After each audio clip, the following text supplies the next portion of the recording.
Olá, família Church! Sejam bem-vindos a mais um devocional e nesta manhã o nosso tema será Anel, Cajado e Cinto. Eu quero ler com você um texto que está em Gênesis capítulo 38, verso 13. Gênesis 38, verso 13, diz assim: Quando foi dito a Tamar, seu sogro está a caminho de Tímna para tosquear suas ovelhas, ela trocou suas roupas de viúva, cobriu-se com um véu para se disfarçar e foi sentar-se à entrada de Enaim, que fica no caminho de Tímna. Ela fez isso porque viu que, embora Selá já fosse crescido, ela não lhe tinha sido dada em casamento.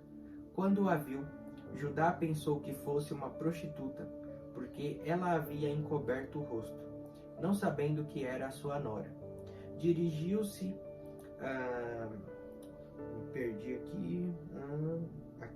Dirigiu-se a ela à beira da estrada e disse: Venha cá, quero deitar-me com você. Não, ela lhe perguntou: O que você me dará para deitar-se comigo? Disse ele: Eu lhe mandarei um cabritinho do meu rebanho. E ela perguntou: Você me deixará alguma coisa como garantia até que o mande? Disse Judá: Que garantia devo dar-lhe? Respondeu ela: O seu selo com o cordão e o cajado que você tem na mão. Ele os entregou e a possuiu, e Tamar engravidou dele. Esse texto está nos falando de uma crise familiar, né? Tamar, ela se disfarça para enganar o seu ex-sogro, né?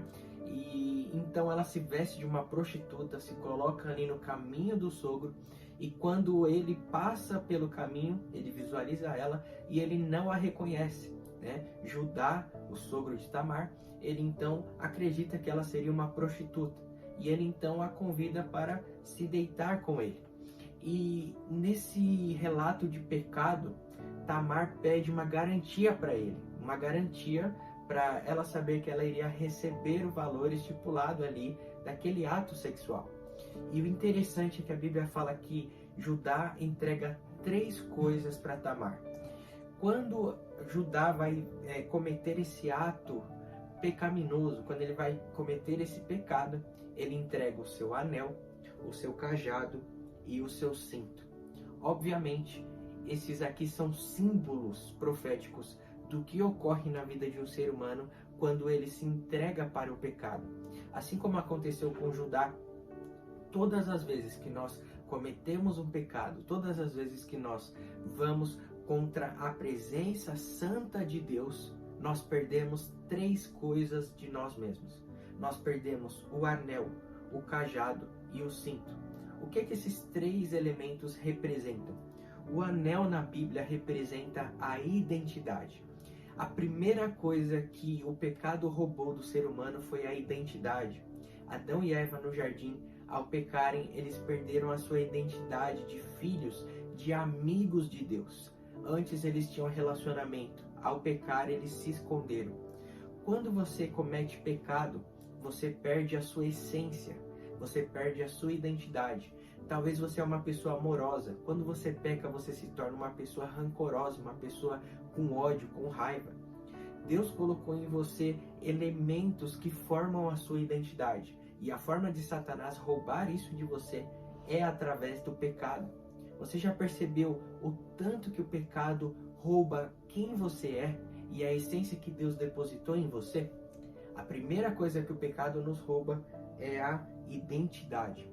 Segunda coisa é o cajado. O cajado na Bíblia fala sobre autoridade. Quantos de nós temos dons, talentos, mas não conseguimos exercer essa autoridade por conta do pecado nas nossas vidas?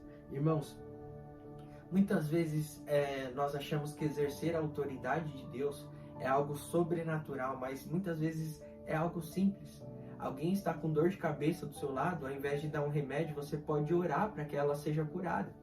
Alguém vem desabafar com você e ao invés de você falar, é verdade, essa pessoa que fez isso contra você está errada, ao invés de você exercer a sua autoridade, ensinar sobre perdão, aconselhar o que a Bíblia ensina, muitas vezes nós somos apenas fofoqueiros do lado de uma pessoa para ouvir uma fofoca e não conselheiros, ou seja, perdemos a nossa autoridade. Sabe por que você não exerce o que Deus colocou sobre as suas mãos? Porque você está perdendo a autoridade por conta do pecado. A segunda causa ou o segundo elemento, né, que gera na vida de um pecador é perder a autoridade que Deus lhe concedeu. E a terceira coisa é o cinto. Judá entregou o cinto para Tamar. E a Bíblia nos fala sobre o cinto representar a verdade, tanto que em Efésios 6,14 a Bíblia nos fala sobre o cinto da verdade. E irmãos, como nós estamos vivendo em uma geração que não sabe o que é a verdade, né? Tem até um relato bíblico lá em João 18, verso 36, quando Jesus estava prestes a ser crucificado, né? Jesus falou que era a verdade. E Pilatos, né? Pilatos pergunta para Jesus, o que é a verdade? As pessoas não sabem o que é a verdade. Nós estamos vivendo em um mundo de relativismo. As pessoas não sabem mais o que é a verdade. As pessoas não sabem o que é a verdade sobre família, a verdade sobre princípios, a verdade sobre valores, a verdade sobre santidade. E cadê nós, cristãos, cadê nós, a igreja, expressando essa verdade para a sociedade? Sabe por que as pessoas não sabem o que é a verdade? Porque a igreja está calada. Porque a igreja não está vivendo a verdade. E o que nos rouba a verdade, Kennedy? O pecado. Lembre-se disso. Quando nós pecamos, nós perdemos 3 coisas: identidade, autoridade e verdade. Nós precisamos resgatar esses 3 princípios para que nós possamos nos alinhar à vontade de Deus. E como nós fazemos isso, Kennedy? Através da santidade. A Bíblia nos ensina que nós devemos ser santos, porque Deus é santo. Viver a imagem e semelhança do Criador é expressar um ato de santidade. Santidade não é ser perfeito, é ser falho, mas o mais rápido possível voltar para a limpeza. Santo não é aquele que nunca se suja. Santo é aquele que sempre está se limpando. Reconhece a sua essência, mas principalmente reconhece a essência do Deus que serve. Um Deus santo, um Deus puro. Nessa manhã, o Senhor nos convoca. Voltemos à santidade.